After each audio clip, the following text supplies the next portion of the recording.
안녕하세요. 송보경입니다. 안녕하세요. 김재옥입니다. 오늘은 세계 모유 수유 주간에 대해서 말씀드릴까 합니다. 2020년 세계 모유 수유 주간의 주제는 건강한 지구를 만드는 모유 수유입니다.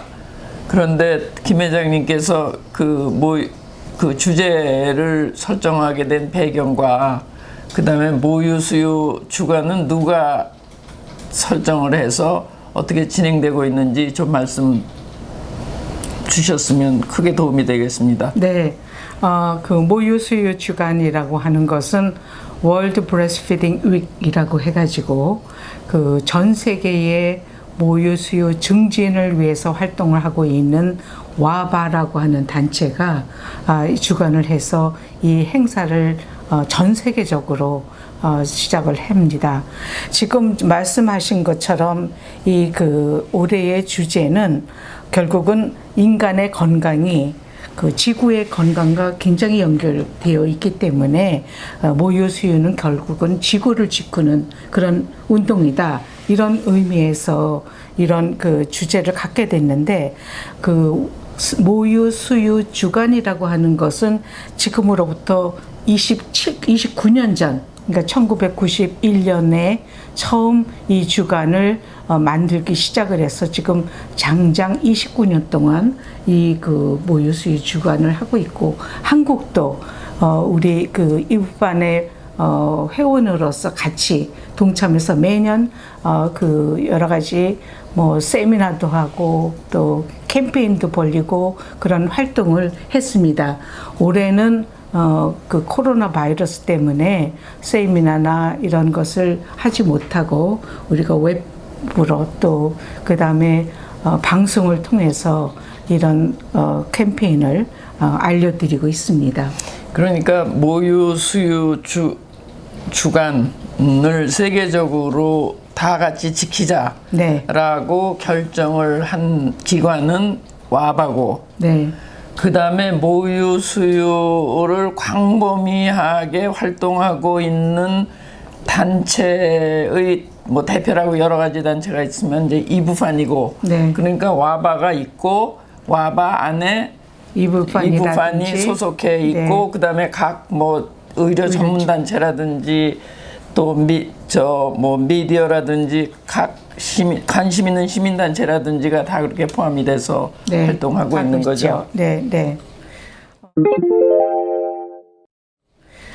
그래서 이제 오늘 주제하고 관련해 가지고 결국은 건강한 지구를 만드는 것은 모유수를 통해서 할 수 있다. 예를 들면 모유라고 하는 것은 아주 자연적이고, 그 다음에 폐기물이 없는 정말 건강한 그런 식품인 반면에 분유는 결국은 이제 소젖을 가지고 만드는데, 소가 젖을 만들기 위해서는 사료가 필요하죠. 콩이라든지 풀이라든지.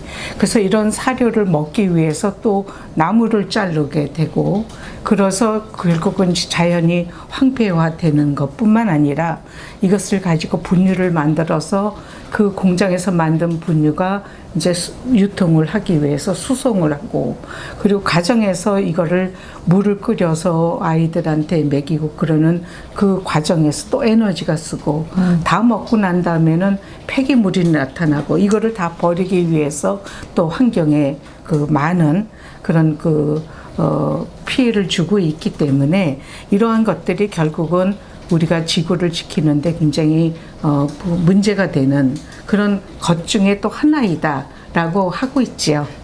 말씀을 듣다 보니까 내가 아주 오래전에 봤던 4컷짜리 만화가 생각이 나는데, 그 만화의 내용은 뭐냐면은 소끼리 모여가지고 인간을 흉보는 거예요. 네. 웃긴다. 이 지구상에 인간이라는 종이 지네 애미의 젖을 버리고 왜 우리 젖을 먹냐고 그러느냐. 그러면서 하는 아주 인상적인 것이 있는데, 그건 아주 간단하게 어떻게 그 이제 환경적으로 보면 생태적으로 보면 모유 수유라는 것은 그냥 엄마한테서 직접 아무것도 거치는 게 없고 분유를 만든다 하는 것은 그 소젖으로부터 아까 말씀하신 각각의 단계를 다 거쳐가지고 만드니까 그거는 환경적으로 볼 때 상당히 환경 파괴적이다 이렇게 볼 수 있죠. 그러니까 영양의 측면에서뿐만 아니라 환경적인 측면에서도 모유라는 것은 소젖하고는 비교도 될 수 없다라고 강조하기 위해서 올해 이런 주제가 되지 않았나 이렇게 보여집니다. 모유 수유를 지금 이제 강조하고 그것을 위해서 결국은 이제 그 분유의 여러 가지 문제점을 제기를 하면서 유엔의 그 지속 가능한 목표를 달성하기 위해서 노력을 하자 이렇게 얘기를 하는 건데요. 결국은 지속 가능한 발전이라고 하는 것은 그 미래 세대의 손상을 주지 않고 현재 세대의 필요를 충족시키는 것, 그것이 이제 목표인데, 이를 위해서 지금 현재 유엔이나 각국 정부나 모든 단체들이 노력을 하고 있는데, 모유 수유를 하는 것이 아까 얘기한 분유를 통한 여러 가지 환경적인 폐해를 막는 그런 의미에서 결국은 지속 가능한 발전을 하는데 가장 중요한 그 키 중에 하나다. 이렇게 생각을 하고, 이것이 그 인간과 지구의 그 상호 연관되는 것을 지금 이제 모두 그 연결시켜서 우리의 그 지구를 살리자, 이런 운동이라고 볼 수가 있습니다. 네, 그러니까 모유라는 것은 이제 처음에는 아까 영양면에서는 이제 제일 첫 번째는 영양면에서 볼 때 어머니 젖을, 그러니까 분유가 어머니 젖을 따라갈 수가 없다. 그러니까 비교도 안 되는 거다. 그러다 이제 두 번째 또 강조하는 것이 어머니와 아기, 어머니와 가족 관계에 있어서 모유를 먹이는 거하고 분유, 소위 말하는 이제 조제 분유를 먹이는 것은 감정, 뭐 성장 과정이라든지 그 발달에 있어서 그건 비교도 안 된다까지 이제 논의가 많이 됐고, 논문도 뭐 수백 편이 나오고 그랬고, 심지어는 모유를 먹이는 아이들이 IQ도 더 높다. 뭐 이런 논문도 이제 계속해서 영국의 란셀이라고 하는 아주 유명한 그 잡지가 몇 년 전에 그런 그 발표를 했었습니다. 네. 그러니까 올해 주제 이제 특징은 그렇게 뭐 영양, 어머니와 아이와의 관계, 뭐 인간관계, 그거를 훨씬 뛰어넘어 가지고 환경적인 측면에서 봐도 이 모유 수유와 말맞다나 지구를 살리는 그 운동이다. 뭐 이렇게 강조를 하는 것 같아요. 네, 그렇습니다. 그러면 과연 분유라든지 하는 그 이유식 이런 것들이 얼만큼 그 지구에게 지금 그 문제를 일으키고 있는가 하는 것을 탄소 발자국, 그러니까 풋프린트라고 하는 그런 것을 통해 가지고 이제 계산을 했었습니다. 네. 이것을 그 계산을 하는 것이 탄소 발자국을 계산하는 것이 얼마 전에 작년에도 이제 나왔는데 그 아시아에 있는 6개국이 6개국에서 판매를 하고 있는 분유라든지 이유식이라는 건지 이런 것들의 양과 그것을 그 탄소 발자국이라고 하는 것을 계산했는데, 그건 뭐냐면 결국은 그 농장에서부터 식탁까지 갈 때 일어나고 있는 이산화탄소의 그 동등량을 계산을 한 것이 탄소 발자국이라고 할 수 있습니다. 근데 그 결과를 보니까 한국이 이 호주, 말레이시아, 중국, 필리핀, 인도, 한국을 했는데 한국이 이 그 탄소 발자국의 양이 가장 많은 것으로 나타나고 있어요.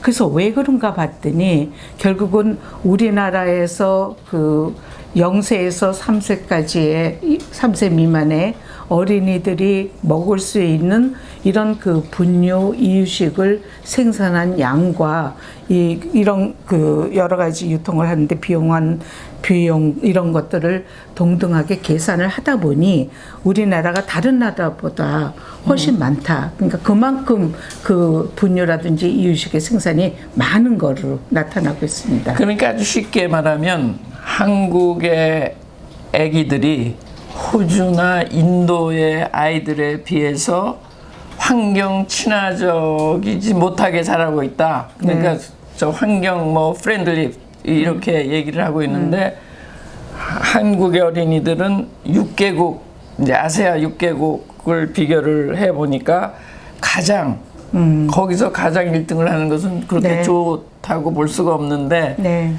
비환경 그러니까 어떻게 보면 가장 환경 파괴적인 그 방법으로 아이들을 기르고 있다 이렇게 볼 수 있는 거죠. 네. 그거를 계산하는 품목들이 그냥 단순한 조제 분유뿐만 아니라 거기는 조제 이유식까지도 포함된 거죠. 그럼요. 그것뿐만 아니라 모유 대체품. 물 얘기하면은 그 아기가 빠는 아기 젖꼭지, 그 다음에 그 젖병, 그 다음에 그 조제 이유식 같은 거를 다 포함이 되는 거죠. 그러니까 그 계산 속에는 그 캔, 그렇죠? 그 담는 쉽게 얘기하면 깡통, 그 다음에 병을 만드는 그 과정까지도 모두 다 포함돼서 계산된 거죠. 그렇죠. 네. 그래서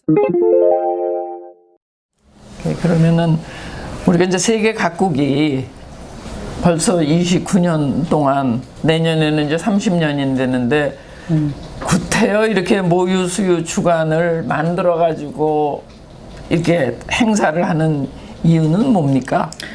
결국은 이제 이것이 아까 얘기한 것처럼 이북반만 하더라도 270개 단체가 지금 오늘 8월 1일부터 이제 7일 동안 이런 활동을 하는데 그 이외에 많은 단체들이 이런 그 활동을 하는 것을 이렇게 일주일이라고 하는 기간을 통해서 그 전부 다 결속력이 있는 그런 그 활동을 보여주면서 그 정부나 또 국제기구나 아니면은 이제 그 활동을 하고 있는 단체들이 그 역량을 모으고 그리고 그 목소리를 그 유엔이나 각국 정부에다가 나타냄으로써 그 앞으로 그 모유 수유를 하고자 하는 산모나 아이들에게 그 영향을 줄 수 있도록 하는 이런 행사를 이제 시작을 한 건데요.